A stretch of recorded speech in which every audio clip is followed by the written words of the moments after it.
What's up guys, Chase here to talk about the 2021 Carhartt Venture Sinata. Get a little cool label shot there.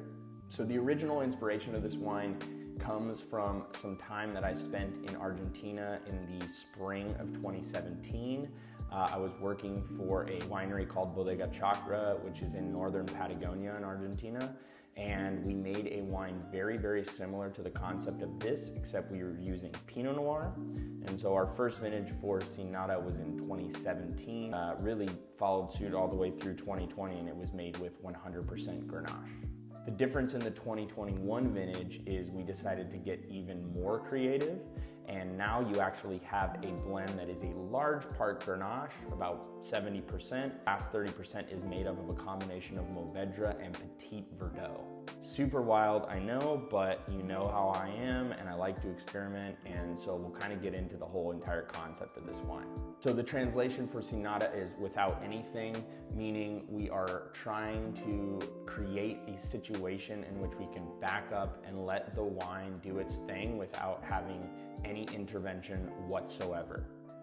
Listen, we generally make wine like that anyways, but this is really truly that way in that when we bring in the fruit, Grenache, Mourvedre, Petit Verdot, there is literally not a single piece of machinery used in the entire process.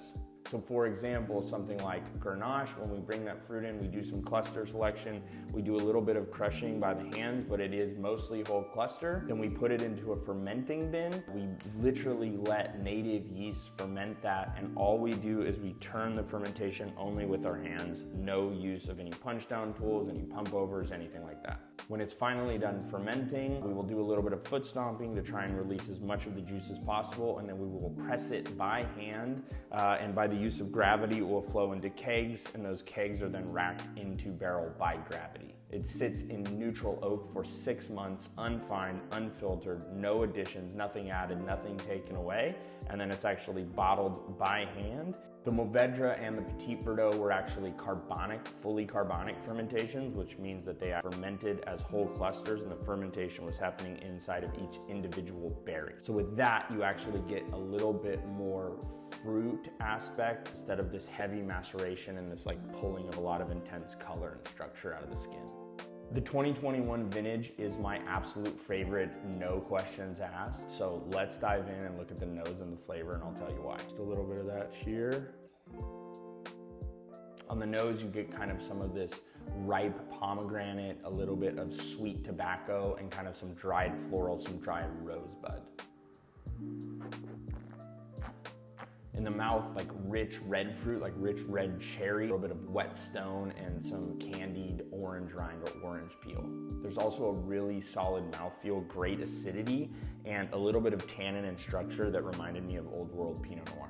So you can totally drink this wine at room temp, but in the warmer months, I do like to put a chill on this bottle and let it slightly warm up in the glass. For food and experience, there's a wide variety, but I do like to serve more umami-focused dishes like a mushroom risotto. For meat, I might do a roasted chicken or even a pork chop and maybe put a little bit of this kind of red cherry reduction sauce on it. Now 2021 in particular was just a super clean year, even ripening, so we made an absolutely gorgeous wine. If you have friends, family, or if you personally are really interested in trying what the cool kids are calling natural wine, this is absolutely it. It's 100% grown, produced, and bottled on the estate, and so you can trust 100% that this wine is pure and natural. This wine stays perfectly consistent with the Venture label, which is all about experimentation, all about creating progressive wines. We literally only made 3 barrels of this, so if you are interested, do not hesitate. Get your hands on a bottle. It's for drinking now. You can age it for a handful of years or so, but I really think it's tasting great now and will do really great over the next 3 or 4 years. Please reach out. Love to hear from you guys. Thank you so much for listening and enjoy. Cheers.